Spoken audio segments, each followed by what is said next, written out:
Welcome to the last chapter of this module. We will be taking you through these points in the chapter. Let us do a small activity here. Choose the better public space. Which of these images indicates a public space for all? The image on the right shows an open public space that can accommodate a number of activities for different age groups, whereas the one on the left is restricted to a certain set of activities and is physically bound as well. Given a choice, which place would you like to spend your time in? Most people would choose one, as street design shown on the left is engaging yet flexible to suit different needs. Colors and textures involved invite a diverse range of users. Which among these two images appears to be universally accessible and barrier-free? The image on the right shows a barrier-free environment and is accessible for all compared to the image on the left, which doesn't provide access to physically challenged and senior citizens. Which among these two images shows a mix of public and private zones? The image on the left shows a mix of public and private zones at the threshold between the street and the sidewalk. The image on the right is entirely public. Which among these two streets appears to have a softer or greener edge as a boundary? The image on the left indicates a softer edge, creating a green buffer. Incorporating greens creates a soothing environment in a public space. Let us start with people-oriented public spaces. What makes a great place? Public space design should have four qualities. They should be accessible. People must be engaged in activities there. The space should be comfortable and have a good image. And finally, it should be a sociable space, one where people meet each other and take people when they come to visit. PPS developed the place diagram as a tool to help people become aware about the requisites of a good public space. The Center for Urban Design and Mental Health has developed a framework through which to consider any urban project using the lenses of four key opportunity themes for good mental health, summarized by the acronym GAPS: green places, active places, pro-social places, and safe places. There are important relationships between accessible green spaces, mental health, and well-being. Access to natural settings in neighborhoods and in the course of people's daily routines is likely to improve and maintain better mental health and well-being. Positive, regular activity improves mood, well-being, and many mental health outcomes. Embedding action opportunities from active transport to outdoor gyms into places helps integrate exercise, social interactions, and a sense of agency into daily routines. Urban design should facilitate positive, safe, and natural interactions among people and promote a sense of community, integration, and belonging. This includes potentially vulnerable groups like refugees, migrants, young and older people, with multifaceted engagement from passive observation to active participation. Creating interesting, flexible public spaces should involve citizens at each stage of design and development. A sense of safety and security is integral to people's mental health and well-being. Urban dangers include traffic, getting lost, environmental pollutants, and risks posed by other people. Appropriate street lighting and surveillance, distinct landmarks, and people-centric design of residential, commercial, and industry routes are important. A balanced approach is necessary. A safe environment improves accessibility, but risk-averse city design can reduce action opportunities and people's sense of agency and choice. Kevin Lynch was an American urban planner and author. His ideas about the city and its perception can be seen in his work, The Image of the City. According to Lynch, the city is about the way people perceive it. He called it imageability. Some elements in the city give people more than only information. In the book, those elements are called as paths, edges, districts, nodes, and landmarks. Let us look at one of these elements, that is the edge, and how it affects the urban fabric. Edges are a boundary of two phases. In an urban fabric, the porosity is determined by the edge between the public and the private realm. The use of glass boundary walls is seen in South Zahir Paradise by Shatoto. While most other boundary walls serve to function as exactly that, a wall of separation, the use of glass reimagines the meaning of a boundary, almost blurring it, making the building more inviting and less forbidding. The image on the right is South Beach, designed by Foster and Partners. The facades of the two interconnected pair of towers are connected and extend into a gentle arc which continues the language of the undulating canopy below. They are angled to capture prevailing winds and direct airflow to cool the ground level spaces. The edge between open spaces and the city is also crucial in determining the equitable nature of public spaces. Tune into this talk to understand how innovative park planning can create a seamless public realm. Click on the link in the description box. Co-creating a park with Chitra Vishwanath in a 2-month online studio exposed the learners to a holistic approach of equitable design. Multiple issues were explored, including but not limited to sustainability, landscape, and longevity in design, and most importantly, how to address the diverse sociocultural and functional needs of various users ranging across age groups. Here is a small sneak peek inside online classroom with ASEDGE to give you an understanding of the kind of processes involved in designing an equitable public open space.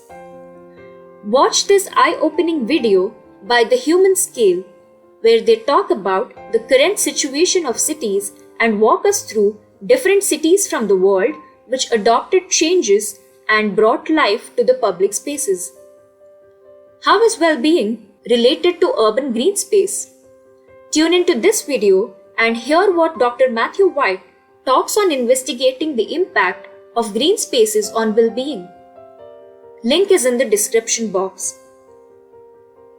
Click on the link in the description box to listen to this detailed discussion on housing, public realm, and parks. The webinar has 3 parts where the speakers discuss different cases of public realm and parks. Let us look at some case studies and understand the role of glass in creating transparency in public spaces. Use of glass in public spaces breaks the barrier and at the same time connects the public and private spaces. It seamlessly transforms and blends indoor and outdoor spaces. Let us look at a case study to understand how glass could be incorporated in public spaces and how it could possibly play a vital role in breaking the barriers between public and private realm.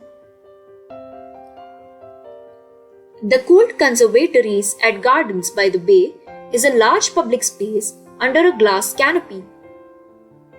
Features of this space include an indoor waterfall, a perpetually flowering meadow, cascading levels of vertical planning, and high-level walkways through and above the tree canopy. Here's a visual showing the distant view of the structure built with glass and steel. Glass has been extensively used to capture the views in and around the structure. The curvilinear conservatory structures have been designed with sustainability as a starting point, with every consideration given to passive climate control techniques. A computer-controlled shading system and carbon-neutral cooling technologies have been integrated into the fabric of the building to efficiently maintain the climate within. Look at this graphical section explaining the sustainability measures taken while designing. Here, again as you see, glass on the roof brings in maximum daylight inside the structure. Shading devices are used on the glass to cut off excessive glare. This section shows the vertical spatial division with respect to human scale. Vertical divisions here create variations and different experiences. This section shows the horizontal division of spaces with respect to themes followed inside the structure. The space has been designed with a combination of zones to provide interest to all age groups. Mega Food Walk is an extended semi-corridor expansion zone. It is located in Bangkok, Thailand.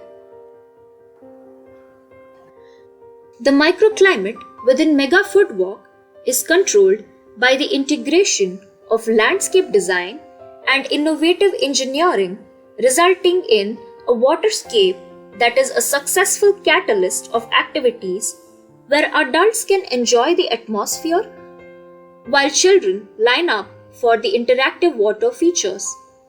User-based landscape design creates a new way to experience both the landscape and the shops that are located at different levels.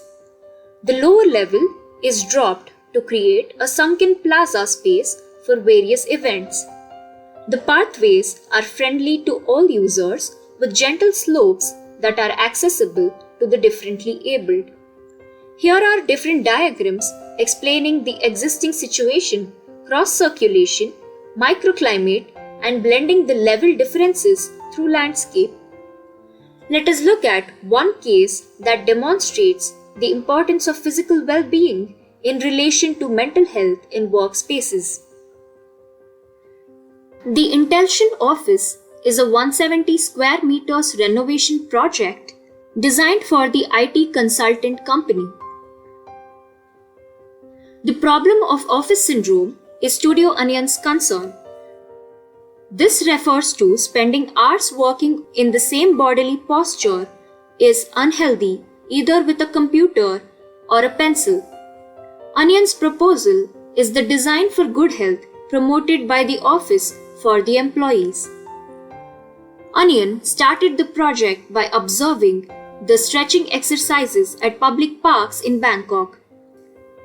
So the design involved easy-to-use equipment that can be alternated for different purposes by everyone, as opposed to providing gym equipment that caters only to one segment of users. The meeting table can be transformed into a table tennis table, above which is the ping pong ball container lamp.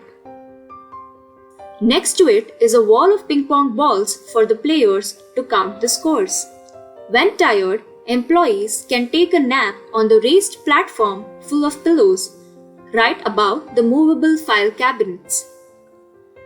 A few strategies employed to create a work environment that caters to well-being involves open floor plan that supports communication, meetings, brainstorming, breakout area for informal recharge and socializing, touchdown spaces for spontaneous, flexible working, refuge area for confidential conversations, interzone corridors to refresh, pump blood to your brain and legs and spark creativity.